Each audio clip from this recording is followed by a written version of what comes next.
All right, well, good morning, everybody. Thank you for taking some time joining us today. My name is Robert Eisenberg. I lead the Ambulatory Surgery Division for Sullivan Healthcare Consulting. And with me today is Dr. David Buchalter, who is an orthopedic surgeon and a partner in Greenspring Surgery Center out of Baltimore, Maryland. And he has a really compelling story to share. And so we're going to do a few things today. We're going to go through the steps in our approach to starting a brand new ambulatory surgery center.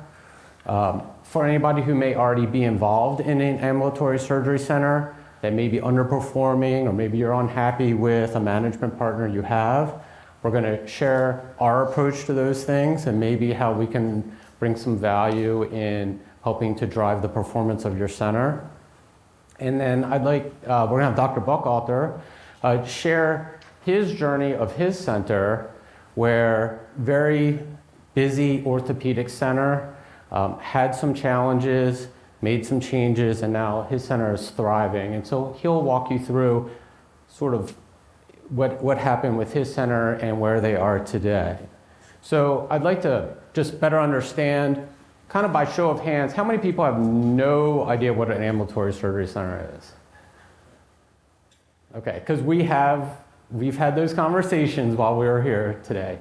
Great. How many people are contemplating starting a surgery center? Okay, and how many are already involved in a surgery center? Excellent, thank you. So I want this, obviously we have a bit of an intimate group here. We're going to go through our presentation, but I want this to be interactive. So if there's things that you need some clarity on, you have a question, throw up your hand. Happy to take a pause and add some clarity to that. We will have time at the end, and Dr. Buchalter and I will hang around at the end if you have some additional questions. Sound like a plan? Okay. So the beginning is the most important part of the work. And having a rock-solid foundation before you commit to building a surgery center is really, really critical. And for us, that starts with a feasibility analysis and a rock-solid business plan, and making sure that you've really contemplated all the details of starting that surgery center. And then for those that are already involved with a center that may be facing some challenges, well, congratulations, A, for being part of an ambulatory surgery center. I am passionate about ASCs. I believe they are a necessary part of our healthcare delivery system, increasing access to care, high quality care, lowering the cost of care.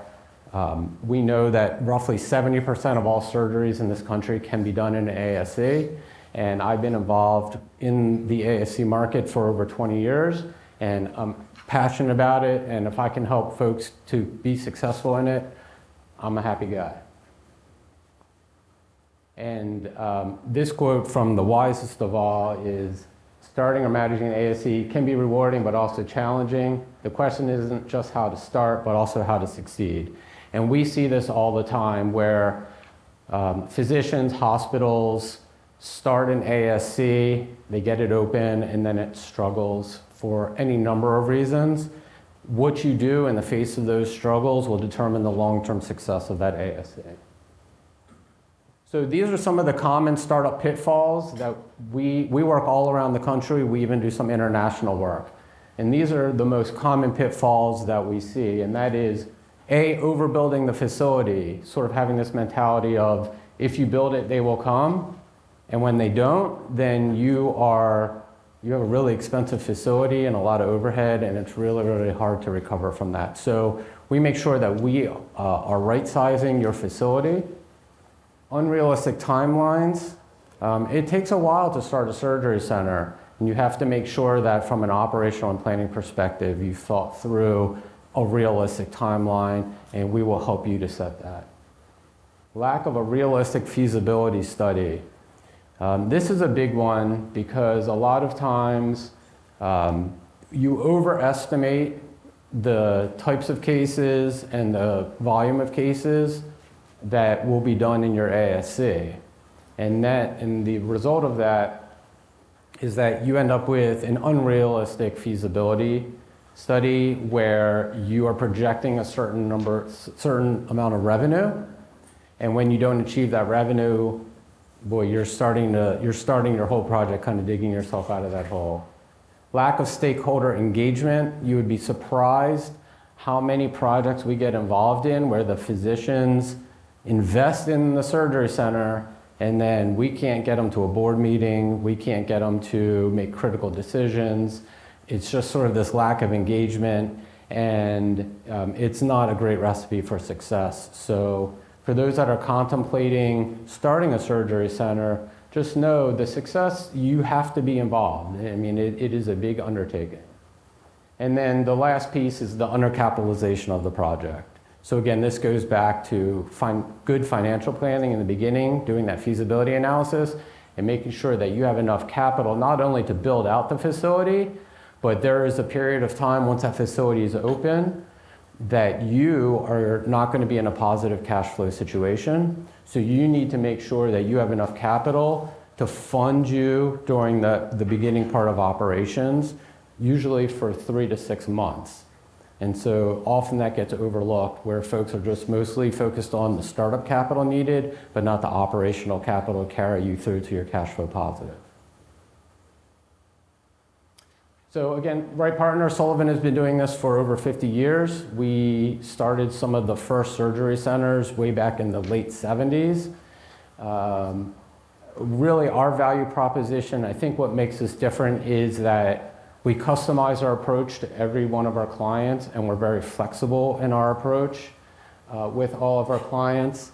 And so you will see, and we're going to get into some more details about what exactly does that mean. And we don't require equity in any of the projects that we work on.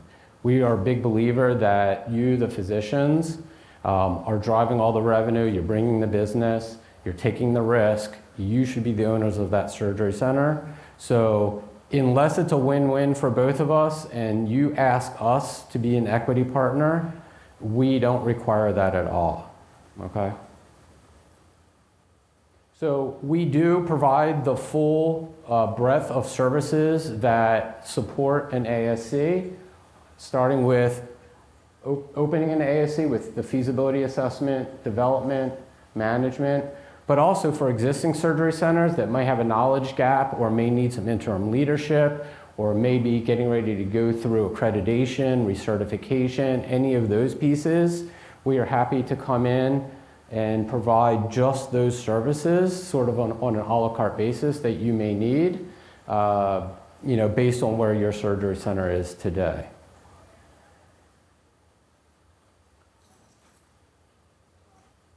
So again, our approach, we feel is very unique in that we want you, the physicians, to be 100% owners of your surgery center. Our consultants, I only hire 18 members. We only bring on to our team the folks that have been proven in the ASC industry, they have a track record of success, and we know that they're going to bring tremendous value to your project. So in our experience, some of the key elements that make an ASC successful are, again, starting from the beginning with great market research and a financial feasibility, a really, really efficient operational structure, compliance and regulatory readiness, smart vendor contracts, and effective staffing and leadership. And leadership can be your administrator, it can be your board. So now we're going to turn into sort of the nuts and bolts of our approach to starting and developing an ASC. So we look at this in 6 different phases. So the first phase is planning and feasibility. The second is organization formation. The third is design and development of your center. The fourth is operations preparation, and that is getting the center, once it's built, ready for that very first patient. That very first patient deserves to have the highest quality, safest care, and we need to make sure that your staff and your surgery center are ready to deliver that high quality care. Then we're launching your center, and there's a whole host of things. When you open a brand new surgery center and you see that very first patient, it does not mean that you can bring all of your cases to your center. It is the trigger for the sort of next phase of accreditation, licensing, payer enrollment. So from the time you open your doors and see that first patient to the time where you are going full bore, that period can be 4 to 6 months. And so you need to be able to plan for that. It doesn't mean you can't do cases, but you're not going to have that full ramp up right when the doors open. And then the final piece is really ongoing optimization. Once the center is open, how do we really manage that center to the top quartile of performance? How are we meeting and exceeding those benchmarks? So I call this our bingo card, and what we've done here, we've taken sort of those 6 phases and identified some of the critical steps in each one of those phases. So the first one under planning and feasibility, I would say space needs assessment. So we get very granular with this. We look at what doctors, what specialties, what volumes, what CPT codes, what payer mix, and we put that into our analysis, and we come up with a space needs assessment, and then we work hand in hand with your architect on how we design the actual center based on that. Again, we want to be thinking about not just today, but where do you want to be in 5 to 10 years? Not overbuilding, but if you do need to expand, how do we do that realistically? 5-year financial forecasting, we want you to be able to make data-driven decisions on whether this is a go or no-go decision to start your surgery center, right? So when we complete our feasibility analysis, you will have a business plan and a realistic game plan on whether it makes sense to move forward or not. There are times where we have done these analyses and it just doesn't make sense to move forward, and then we work with those physicians to find an alternative, to maybe identify another surgery center in their market, or maybe creating an office-based surgical suite that may be a better solution for them. And then the last is really the capitalization approach, whether it's tenant improvement costs, doing a greenfield development site, all of your equipment, things like that. Next phase, organization formation.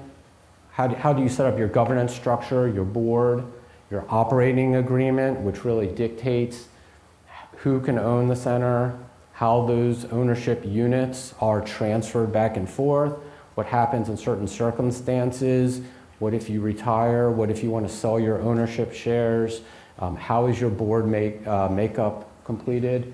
That's covered under your operating agreement. And then syndication. So how do you craft the ownership proposition for your surgery center? How are you going to offer units? How are you going to value those units? Making sure that is done legally within safe harbor. Okay? And then we move to the design and development. Again, we act as a liaison between you, the owner, and the architect and the contractors. We use our experience to make sure that those things are guided the right way. Life safety and facility design. So surgery centers are one of the most highly regulated healthcare delivery platforms, so sometimes even more so than hospitals. And so there are FGI guidelines, there's ASHI guidelines, there's all kinds of life safety guidelines that your facility has to meet. We make sure that your architect, your builder, and the design are supported with that. Construction bid and evaluation, and then ultimately what we get is what we call a certificate of occupancy. That certificate of occupancy is your state letting you know that you can now go into that building and start preparing it for patient care. And that's really the trigger for the next phase, which is operations preparation. So operations preparation is, again, there's lots of things listed there, but some of the key elements are payer contracting. We want to get that started early. Payer contracting for ambulatory surgery centers is much different than with your practice or what a hospital does. So we want to make sure that you have good guidance on how to do good payer contracting, licensing and accreditation with both the state and Medicare, rev cycle and business office. We want to make sure that those things are set up the right way. How you bill in an ASC is much different than how you bill in your practice. And so a lot of folks don't have good experience with that. So we want to make sure that we're supporting you in building that out the right way so that you can maximize the revenue that you're receiving. And then again, work stream design. How efficient is your surgery center? We're launching, again, making sure your staff is ready to deliver good clinical and good safe clinical care. We do that through a mock survey completion where we bring in experts, and just like Medicare or the state will do before you open, our team walks around and they look at your facility, they talk to your staff, they observe you doing a mock surgical case, and we want to identify any gaps in that delivery before the state and Medicare does, and that way we can address those and make sure you're fully prepared. And then really that's our navigation to that very first patient. And then ongoing optimization, we always think of it as a three-legged stool: clinical, financial, and regulatory compliance. So our experts make sure that you are maximizing all three of those elements. Any questions so far? All right. So timelines. So if you're going to start a new surgery center, and of course there's a lot of variables that affect these timelines, but in general, to set up a brand new surgery center in a existing maybe medical office building is you're looking at probably 12 to 16 months. If you're doing a greenfield development, it can be closer to 18 months. And I've put in just some general guidelines around how long each of these steps may take.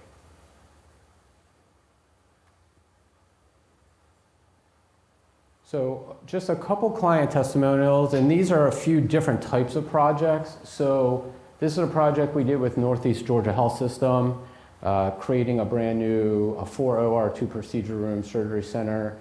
They had started down the road of doing this on their own, and then reached out to us and realized they didn't really have the internal expertise to get this thing across the finish line.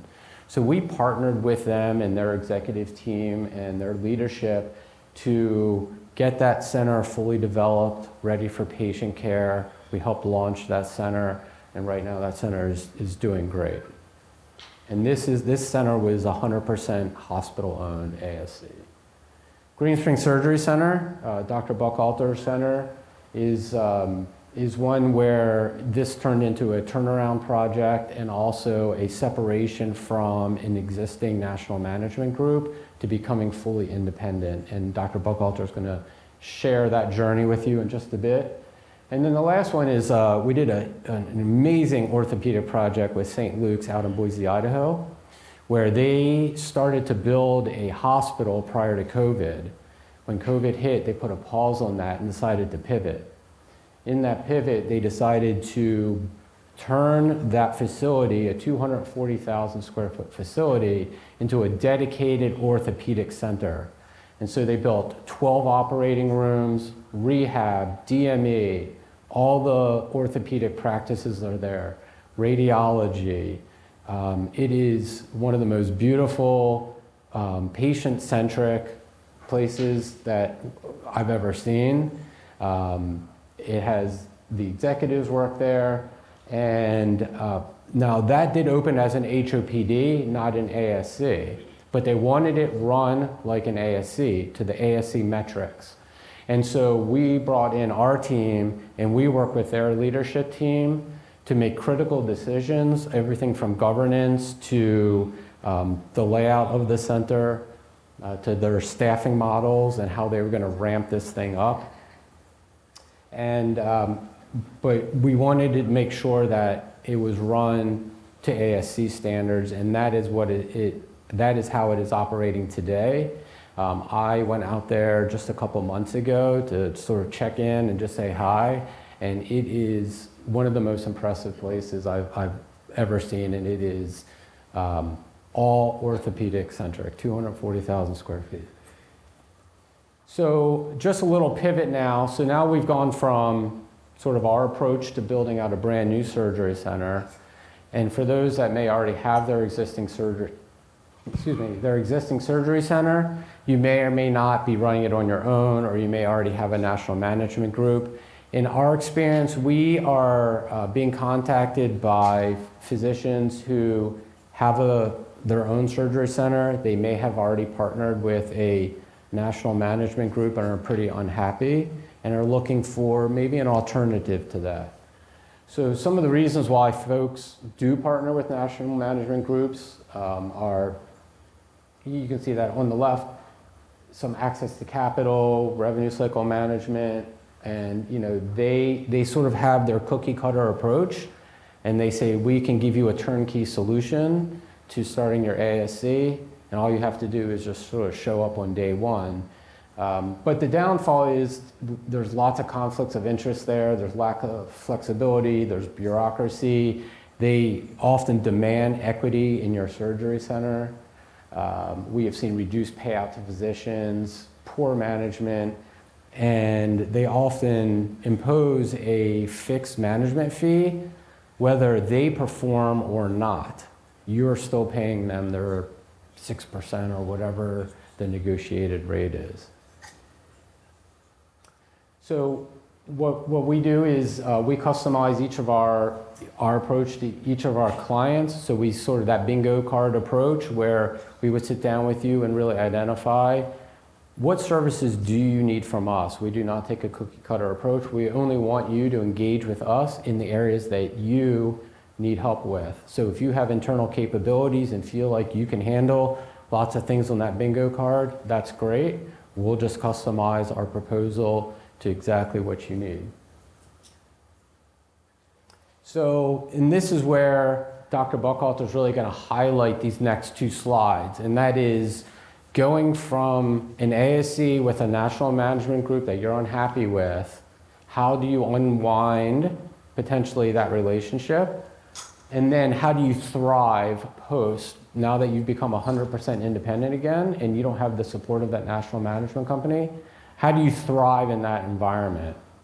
And so this is exactly what we did with Greenspring Surgery Center, is that we planned the separation. We worked with the attorneys on how to unwind the ownership piece. There was an operational transition. There was a financial transition. And then what do we do afterwards? Well, now you have a surgery center that's now 100% owned by the physicians, and they need support on keeping that center running at the highest level. So our approach to that is that we go in and we do a comprehensive assessment. What is working? Where are there gaps? Where are there opportunities to improve the center? And we look at that both clinically, financially, and from a regulatory standpoint. And we craft a presentation of findings and recommendations. We create what we call a journey to excellence. So we take all these findings and these recommendations, and we put them into a project plan. And then we get very granular and say, we are going to implement these changes, and here's the resources that we're going to need to do that.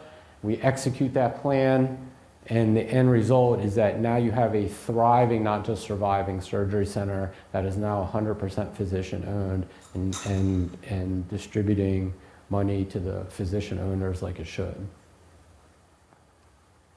When we do those assessments, some of the things that we see are ineffective governance, poor compliance with standards, inconsistent clinical outcomes, operational inefficiency. Leadership is always a big one, either at the administrator level or at the board level, and then really undisciplined financial management. The bottom line really is that these centers are poorly run and they're not making money when they should. So with that, I would like to have Dr. Buchalter come up here and join. Well, first of all, are there any questions about where we are so far? Okay, good. So have Dr. Buchalter come up here and really share his journey with Greenspring Surgery Center, which I think you'll find intriguing. All right. Can you hear me? Good. Thanks, Robert. Appreciate that. How much time do we have? Just want to make sure where we are. Okay, this tells it. Okay, good. I'm David Buchalter. I'm an orthopedic surgeon. I specialize in sports medicine and do all the things that sports medicine docs do, including joint replacement and all that good stuff. So Greenspring Surgery Center is a surgery center in suburban Baltimore that is 1 OR, 2 procedure rooms. We have never used really the second procedure. We use 1 procedure room for pain. We use another procedure room somewhat, but not fully. We do some local hand cases and things like that in it. Greenspring Surgery Center is almost, not quite 20 years old. When we started, it was part of our orthopedic practice of about 15 doctors.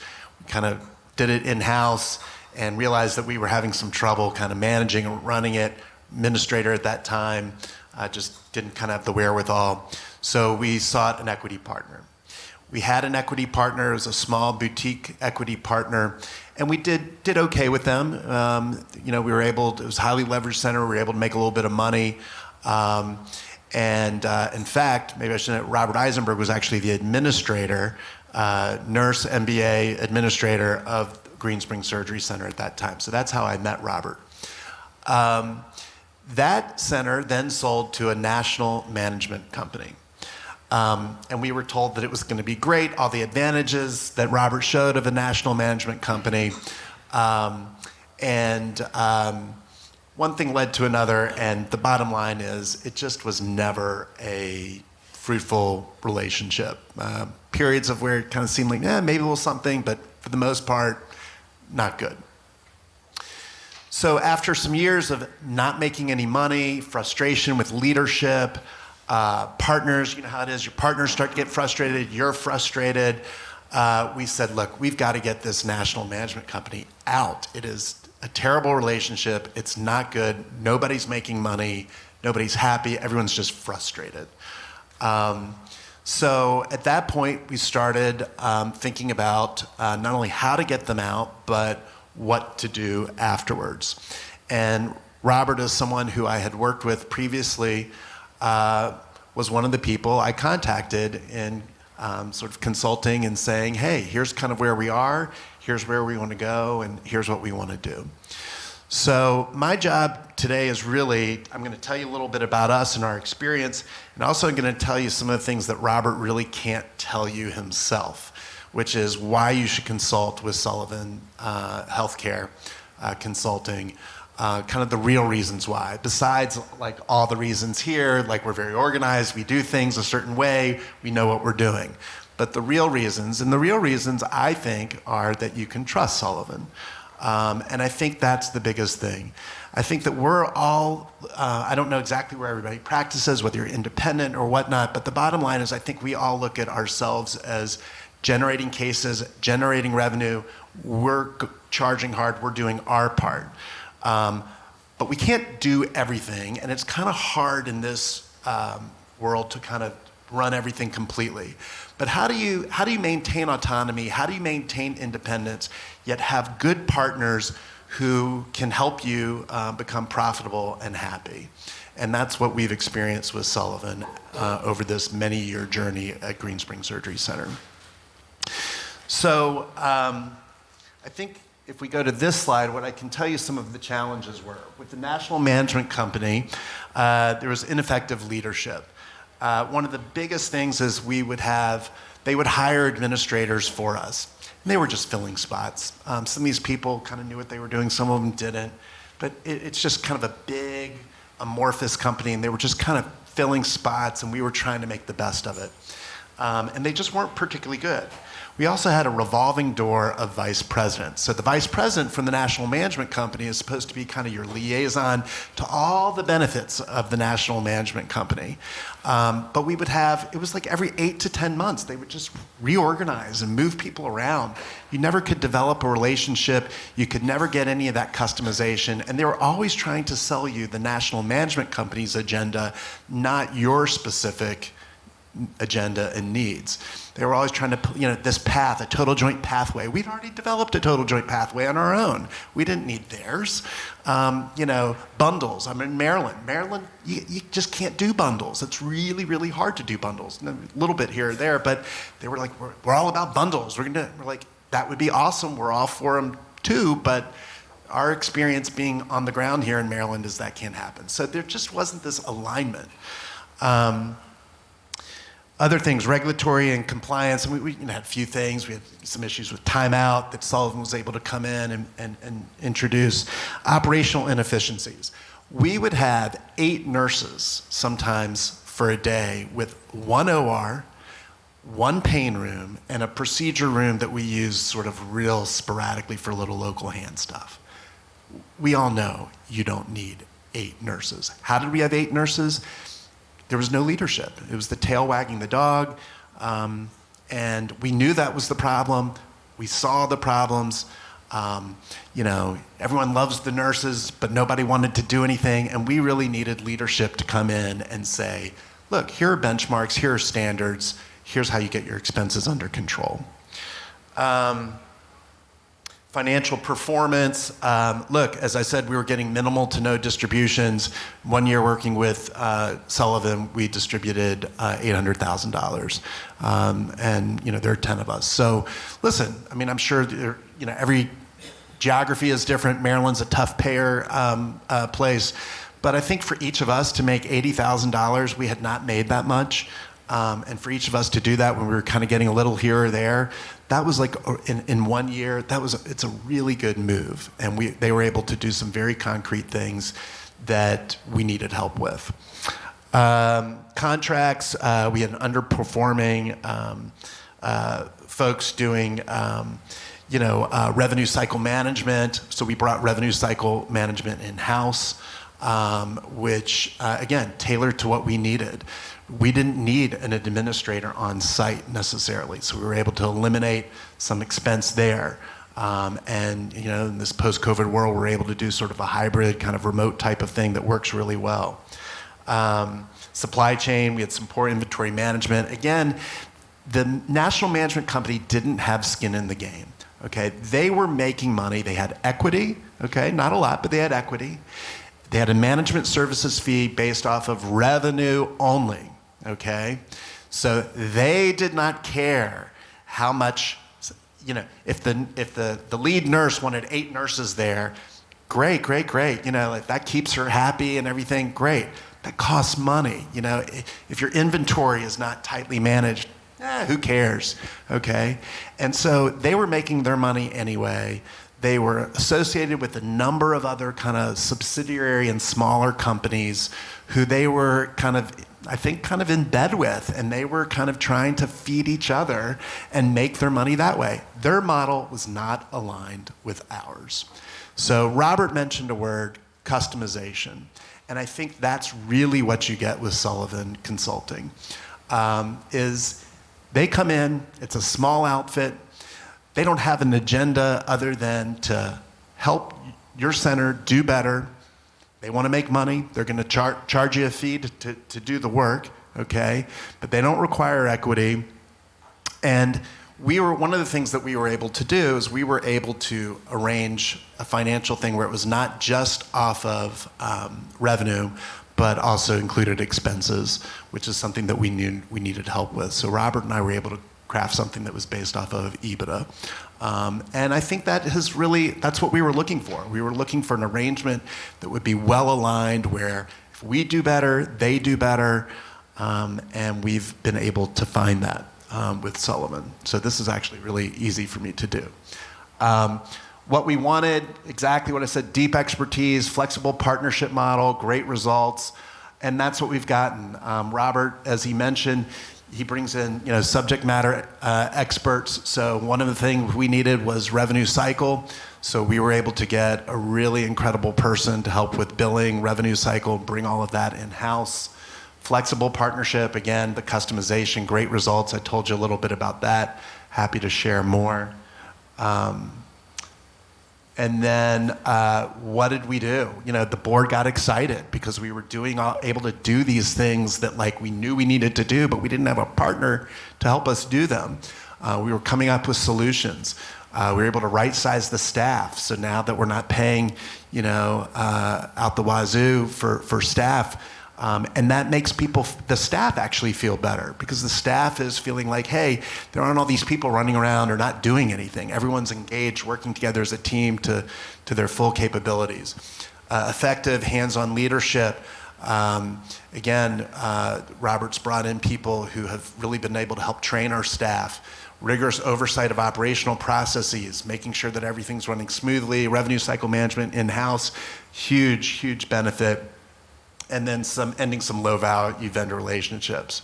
So you can see some of the befores and afters, and again, this is just in a year, okay? So this is really a great turnaround. Satisfaction, better. Patient complaint, infection control, better. The turnover times, better. Collections, days in AR, I mean, really everything, all the key indicators are, we're doing better. And as a result, everyone's happy because we're getting checks. And I think that's kind of when you're a busy orthopedic surgeon, you know you're bringing the revenue, you need a partner who's gonna help you to realize, you know, what we all know, that a surgery center can be safe, effective, and financially profitable. So we're very happy. This is easy for me to do, and happy to answer any questions that you all might have.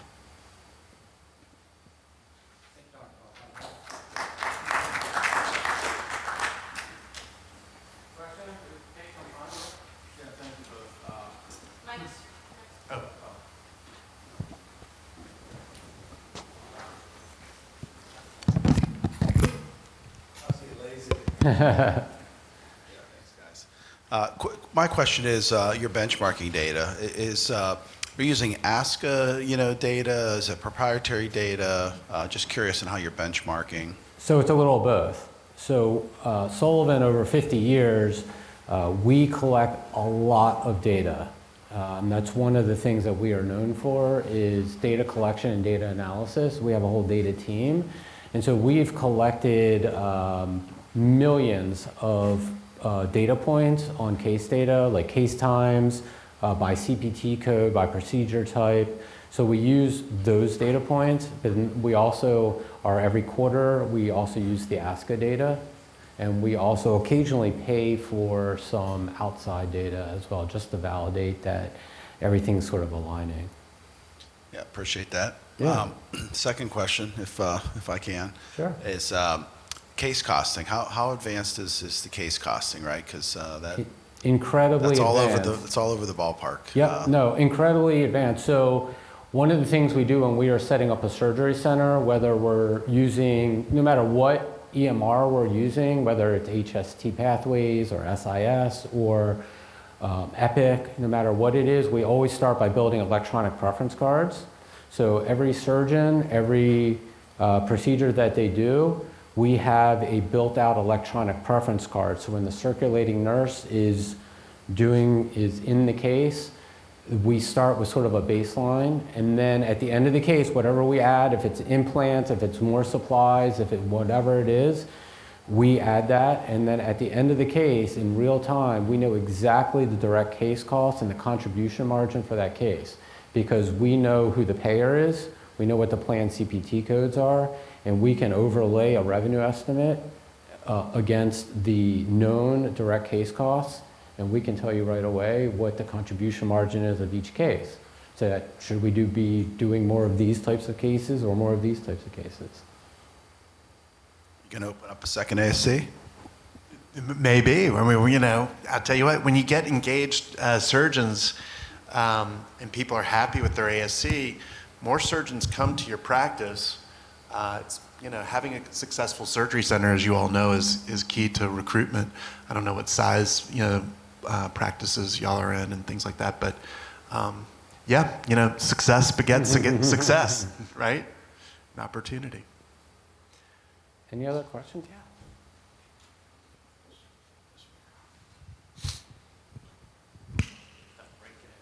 Yeah. Thank you very much for hosting this talk. So I'm actually in a large practice. I'm an arthroplasty surgeon. I'm in a large practice in an organization. So I get a paycheck. So this is all brand new to me. Mm-hmm. And I don't know if this is, appropriate question to ask you or if you have the answers. But, what was appealing to me as a fellow coming out is I'm just going to go work, I get a paycheck. And 18 years later, I'm there. So now fast forward, I think one of the, even to this day, the thought of starting an ASC, the first thing is, do I have the capital for this? I mean, forget everything else that's you've talked about.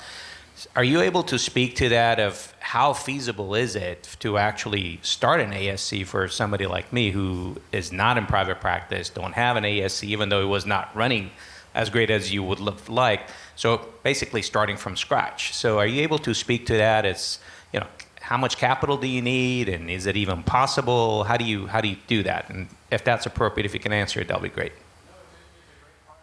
And so really how we think about that is we keep referring to this feasibility analysis.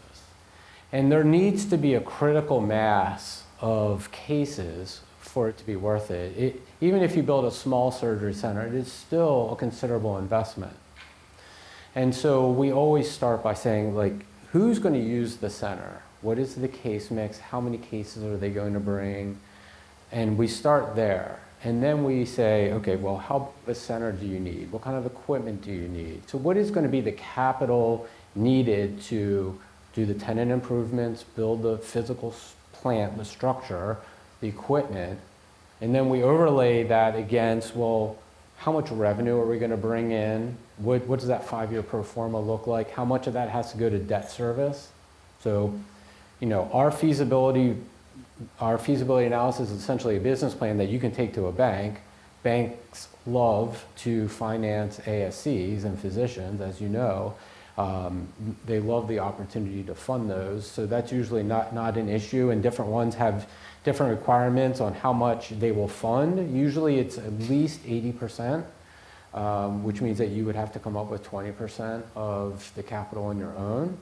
But in terms of dollars, I mean, this is not a cop-out, but it really depends on how big a facility, what kind of cases, what kind of equipment are you going to need, what kind of volume, what's your return on investment going to be. So again, minimal investment to get that feasibility analysis done, but that really is the data that you're going to need to say, does this make sense for me and my practice, or should I look for a different, like an alternative? Is that a fair answer? Sure. Thank you. Appreciate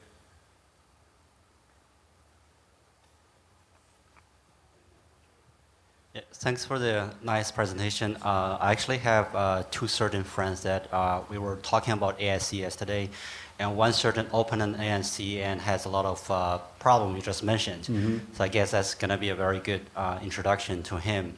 And the other surgeon is looking for practicing in several ASCs in different states, and you know, he may actually consider to open one. So very nice conversation to have with them. So you know, I guess there's a lot of things going on with ASC. You know, one of my questions is how big is the issue for the supplies and implants cost in the overall structure of the finance part? And for a vendor like supplying implant and instruments, for example, is it a big motivation for the ASC to control the cost and negotiate with the vendors? You know, this is probably not part of the building process, but the day-to-day operation, right? Yeah, no, great question, and